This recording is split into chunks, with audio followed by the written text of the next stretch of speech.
Hey, you guys. Hey, y'all. Hey, what's going on? It's me, Delores, the pastor's daughter. So I am on my vibration plate, child. Um, I told y'all earlier I was kind of resting today and listening to my book. I'm still listening to it right there. I've got it playing in Word. And I think I've listened to it maybe like 4 times already. It's a couple hours. So I know when I do the audiobook, it's gonna be, the audiobook's probably gonna be probably a good 5 hours, maybe, yeah, maybe like 3.5 to 5 hours probably. I don't know. Because right now when I listen to it, at her speed, which is the AI speed, I don't know, you know what? I'm gonna time it. I'm gonna time it next time when I listen to it, so I know exactly how long it takes. But I still have to add some more, take out a little bit, add some more stuff. I still have a few things to do. So, like I said, it's about 90%. But now that I think about it, I think I want to give it like a less percentage. I think I want to give it like 85%. So I think I got a little bit more to do than I think, because while I've been resting today, I've been listening to the book and I've been just conceptualizing how I want to end the book. And I I I think I got it, you guys. I think I got exactly how I want to end this book, Objectified. And I think I want to end this book by going back to book one. Yes. Okay. Like going back to book one, and and I'm telling you, it's like it it's coming to me, you know what I'm saying? Like it might not make sense, right now, but it's like it's coming to my brain. That's the good thing about these like times where, it's like I rest and, you know, um just kind of don't put any type of pressure on myself to, do any type of edits and stuff like that, but just, allow myself to just kind of think, think it through. It's part of my discernment process. Um, so yeah, I think I'm going back to book one, and like it's coming together, you guys. Like in my head, it's coming together of how I'm going to end this volume two, and then y'all got to realize too, right? Like it's like closing out, you know, in a phase, an era, or whatever, right? And then going into another one. So it's almost like a rebirth. No, it is. It's a rebirth. And you know what's so crazy, y'all? Like this is like, oh my gosh, this is like a full circle moment, like a revelation moment, right? Because y'all know I got baptized in April of last year, right? Like I had never been baptized before. Y'all remember that? Yep, my baptism anniversary is coming up.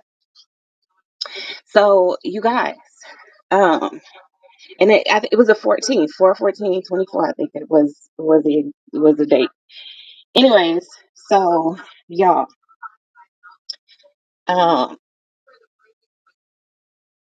this is so cool. Like this is so cool.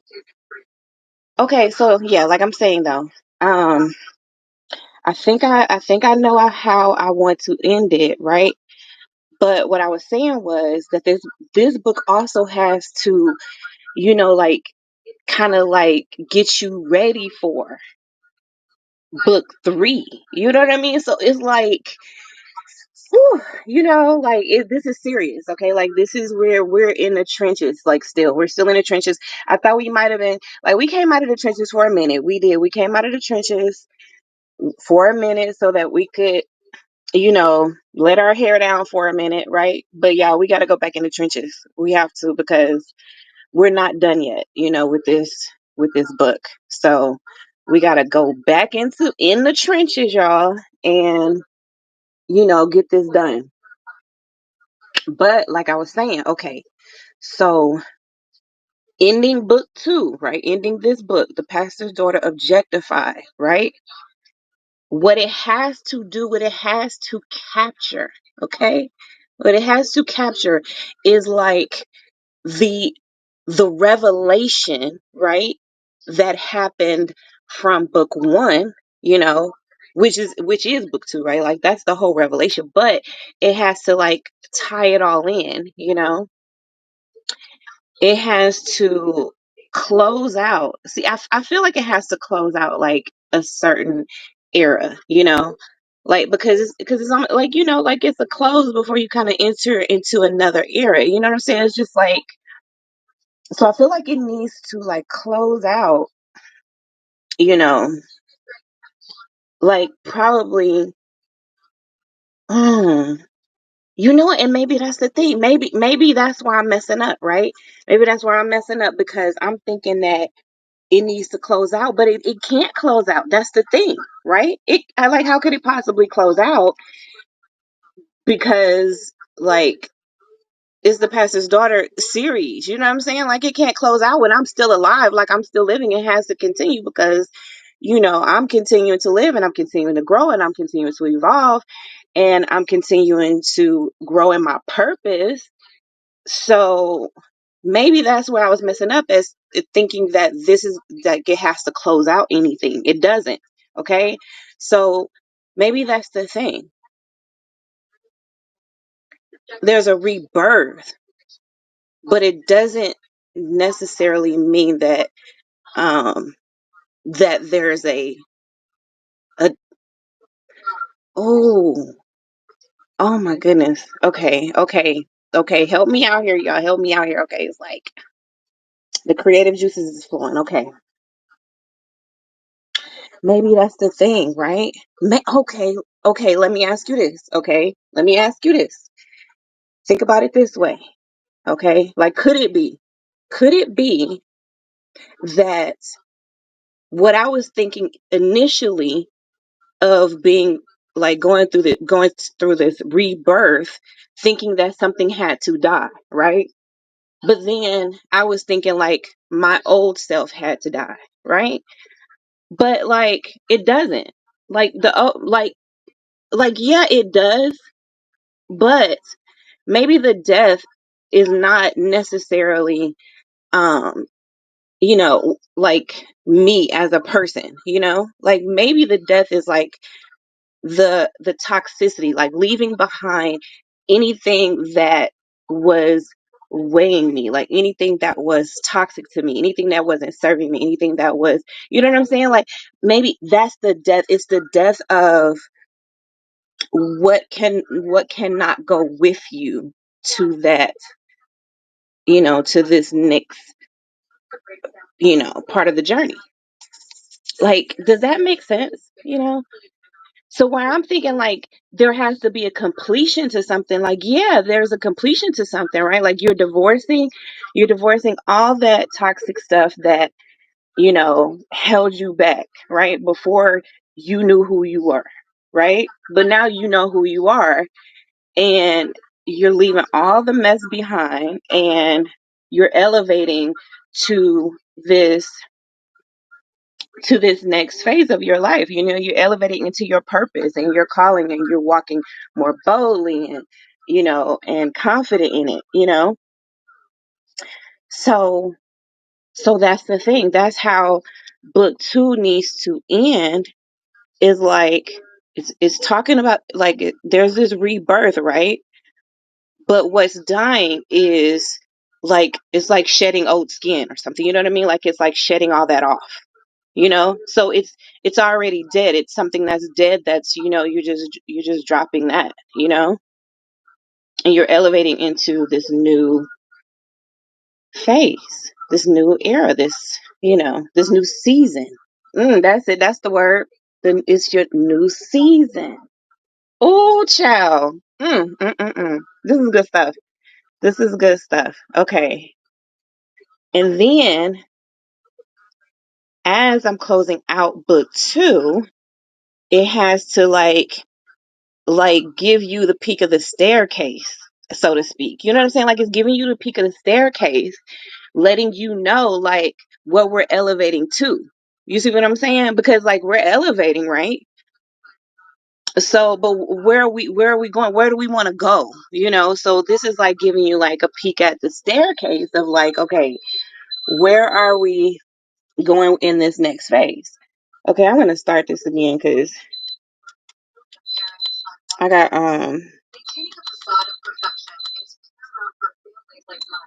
because this got my creative juices going. Maybe that's a good thing about this vibration plate, huh?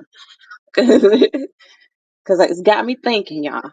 Okay, so I mean, what are y'all thoughts about this? Like, are y'all feeling this whole concept about how um book two is gonna end, you know, and like the purpose of book two, you know,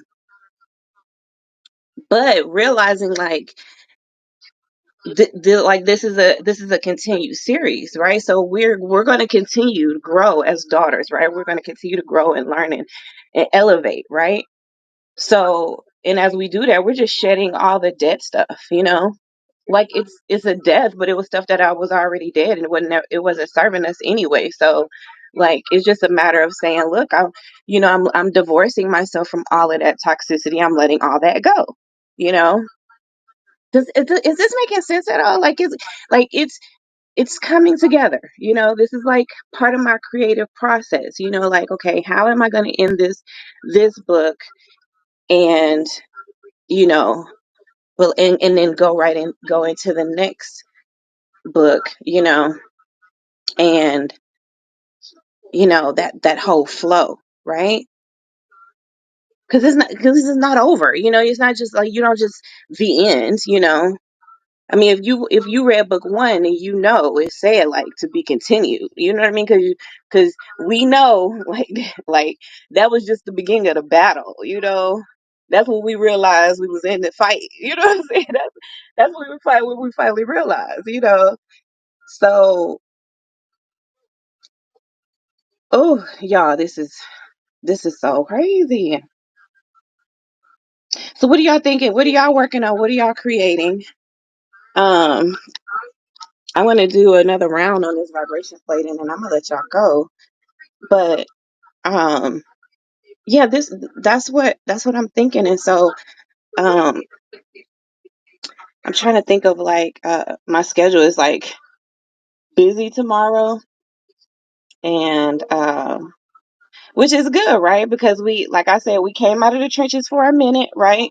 We let our hair down for a minute. We're gonna let our hair down tomorrow. You know, we'll be out mixing and mingling with the people and having a good old time. And there's a line dance party, and you know, so we we're good. Like, we're gonna have a good old time tomorrow, and then we're back, like back in the trenches again, y'all. You know, with our bonnets on. You know, just look at how we look any type of way, because we got to get back focused on creating, right? Because like this is our season to, like, for people who have been like behind the scenes creating stuff, you know, like you've been creating your business, you've been creating, you know, all the things, you know, that are part of you, you know, your purpose and your ministry, you know. Um like this is this is about go time, you know what I mean? Like, I feel it, you know. It's there. It's like we're finally realizing like who we are for real, you know? And we're activated, right? Like our gift of discernment, God discernment, you know, like is on point, you know, like, and we're continuing to grow and elevate in discernment, right? We can never, you know, assume that we know everything, make all the best decisions, and you know, can think of everything and spot everything. Like, it's not like that, you know. But you know, I want to be smarter. You know, I want to be smarter about the decisions that I make, and you know, I want to make sure that I'm listening to what God's will is for my life too. You know, listening to the Holy Spirit, and you know, just being smart about stuff. You know, it's just like so much deception out there, And like sometimes I see it and I just be like, what? How are people falling for it? You know, like how are people falling for so much deception? And like it's just because it's just so much, you know, and it's like it's everywhere and it's in everything, you know. So we have to we have to really have a keen sense of discernment right now because I mean you could say you pick a side, you know, either way it goes, you know, but like how do you really know what's right unless you've done the process, you know? You've done all your due diligence, you know, in analyzing the situation and making the best decision for yourself, you know? And you just like you have to do that. And it doesn't mean that you're never gonna get tricked, you know, you're never gonna be deceived, you know, people will never get one over on you or, you know, but it means that like it's a lot less likely, you know, like it's a lot less likely. And and if we see that it's just everywhere, right? If we see this like this deception and this real desire, you know, it's like for somebody who does not have that type of mindset, it's hard for them to believe that people could be so evil, you know, that people could be so harsh and so, you know, just so dangerous. And, you know, like it's just hard for them to believe, you know.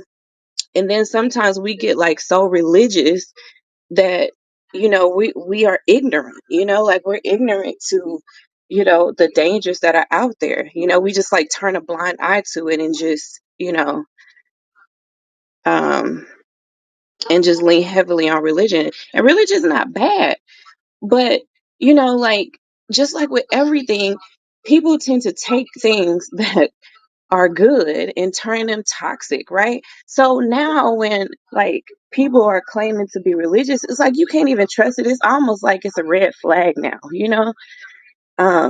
You know, and and it's sad that it's turned into that, but that's just why you can't afford to not have discernment, you know?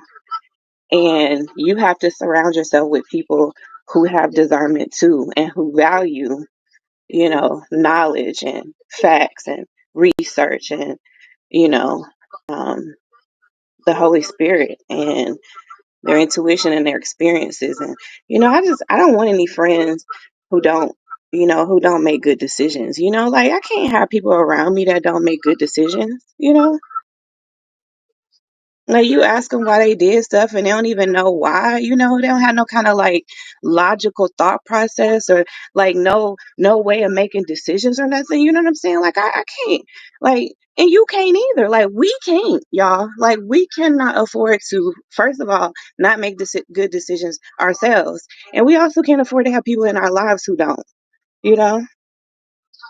So like you have to value that in your friendships, your, you know, even your family relationships. I mean, we all know we got that like that one cousin that just don't never make good decisions. Like every time they always choose the wrong decision, you know, always getting us in trouble, always dragging us into some mess, you know, like we know, like we all have seen that, you know. And you can't afford to have that person in your life no more in this new season. You just can't. You know, it's like you got to separate yourself. So, you know, that's what it is. You gotta, and really the separation is between designers and deceivers. You know, people keep thinking, oh, it's black and it's white. Oh, it's male and it's female. Oh, it's this and it's that. You know what I mean? No, it's all spiritual. Okay. It's all spiritual. So it's not like you can't trust women, you can't trust men, like you're not all, you know? So you have to be able to discern their spirit. It's their spirit, y'all. That's what you gotta look at. But it's also you gotta get your spirit right. You know, so like first work on you and make sure that, you know, like you keep people from around you who don't make good decisions in the meantime. Like you got to go ahead and cut them off. They're like, it's dangerous to have people in your life that don't make good decisions, don't think about things, don't analyze things. Y'all know exactly the type of people that I'm talking about. We have all, we have all, had them in our lives at one point or another, and some of us still do, you know. But you can't, like start asking your friends, like like what's their like their decision making process, like I want to know, like you know, how did you how did you decide that, just I want to know, like out of curiosity, like just to learn something, but also to like learn something about the person too, you know, like it tells you a lot about a person when you see a when you analyze how they think about things, like their thought process. I'm telling you, it tells you a lot. So, but anyways, I'm done. I've done my vibration plate. I did 2 rounds. Y'all were with me, okay? So I'm about to take a nap, and I think I'm probably gonna, I don't know. I think I'm gonna just take a couple hours nap, and then I'll probably get up and do maybe a little bit of writing. Maybe just trying to pull those ideas together.